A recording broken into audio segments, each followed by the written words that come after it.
Ladies and gentlemen, good evening. I'm a little surprised that Mehrunissa started her talk by saying religion doesn't tell people to kill anybody. Mehrunissa, Leviticus 20:13 says, if a man lay with a man as he lay with a woman, he has committed an abomination, he shall be stoned to death by the congregation, and his blood is on his own hands. You mentioned the 10 Commandments. Commandment 2, thou shalt make no graven images. The penalty is death. Commandment 3, remember the Sabbath and keep it holy. The penalty is death. And of course, ladies and gentlemen, Commandment 1, I am the Lord thy God, thou shalt have no other gods before me. The penalty is death. Ladies and gentlemen, I'm going to take the rest of my my time today to talk about what Michael mentioned, about the knowledge and the morality of religion. All believers, ladies and gentlemen, are victims because they've been brainwashed into thinking that everything we know is wrong and that ancient myths are actually true. But religion also affects society at large, making it a factor of ignorance and immoral behavior for the believer and the atheist alike. The House has asserted that religion harms society, and this statement cannot be overstated. Case in point, consider some simple, observable truths about religion. Number one, religion lies. It takes credit for doing things that it did not do. Thanks to religion, knowledge isn't learned or guessed, it is given by God. Accomplishments aren't made because people did great things, but because of the religion to which they adhere. People do good things not because they are good, but because they are religious. In the end, religion does nothing but take the credit for the accomplishments of the people or the society in order to legitimize itself in the eyes of the flock. Number two, religion was created with yesterday's knowledge. And in true form, religion took the credit for that knowledge and called it divine.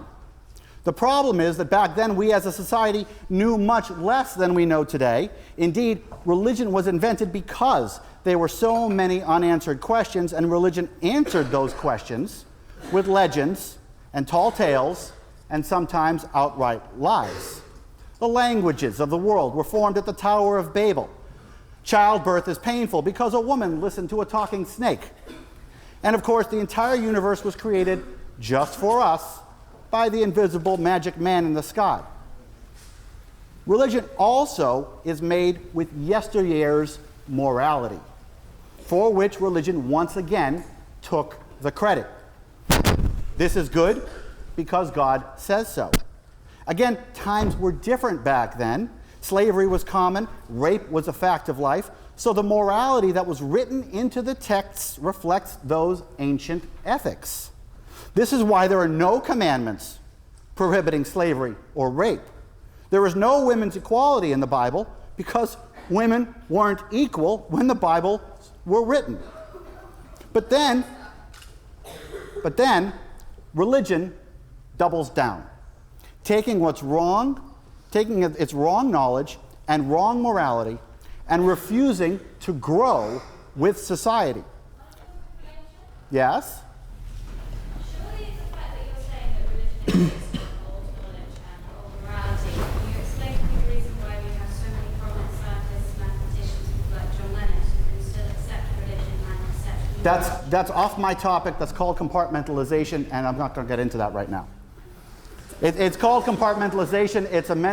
I write about it in my book. It's one of the ways that religion infects people. But I'm not talking about how religion infects people. I'm talking about religion infecting society today. And then religion doubles down, and this is the problem, okay? Because religion places an anchor in yesterday and holds its believers to yesteryear's and yesterday's morality and knowledge. Since religion asserts that its teachings are correct and perfect, it is loath to admit it's wrong. It's loath to admit it's wrong about anything. I'm short on time here.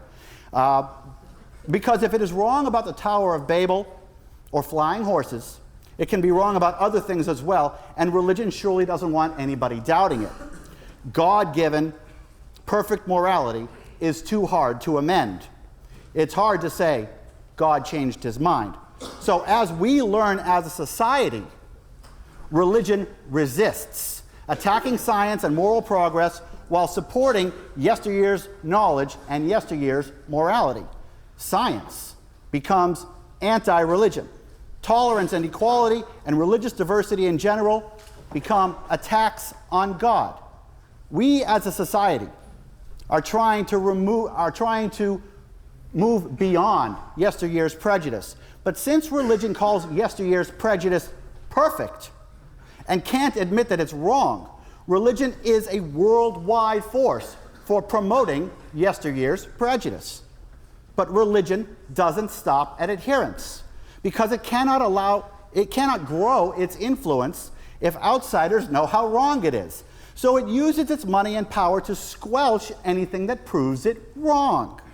Religious myths need equal time with science class so other people's children can be taught that God did it as real as valid science. Laws are passed prohibiting anti-religious expression, making blasphemy illegal, and those championing equalizing religion with everyone else are labeled anti-religion. Ladies and gentlemen, there is an undeniable result to all of this. And much to my opponent's chagrin, it is quantifiable and provable. Greg Paul, writing for the Journal of Religion and Society, performed quantitative research which showed, quote, in almost all regards, highly secular democracies consistently enjoy low rates of social dysfunction. A separate statistic called the Successful Society Scale shows a significant correlation between a country's religiosity and a lack of success as a nation. The HDI index, which measures quality of life, shows a strong negative correlation between the religiosity of a society and the happiness and well-being of its people. All neutral, all statistically significant, all supporting today's notion. And there is more, ladies and gentlemen.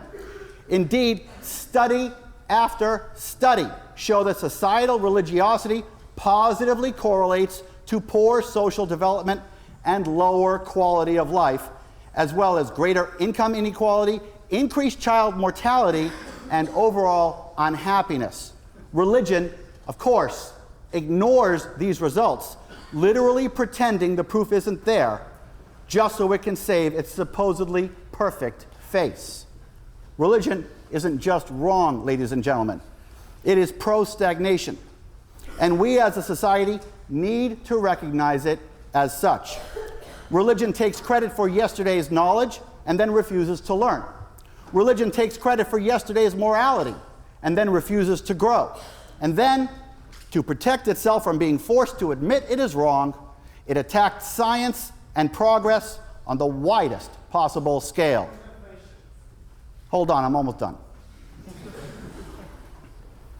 As a result, religion holds back whole societies and lowers the standards of living for everyone, all so it doesn't have to admit it is wrong, like our opponents are tonight. Ladies and gentlemen, my bell has rung, but the question is solved. But religion keeps denying its errors. It keeps saying, no it isn't, no it isn't, no it isn't, deflecting its criticism, denying its errors, and demonizing its opponents. But if I may paraphrase John Cleese, religion's benefit to society is an ex-parrot. It is dead, and I urge you to vote for tonight's motion. Thank you.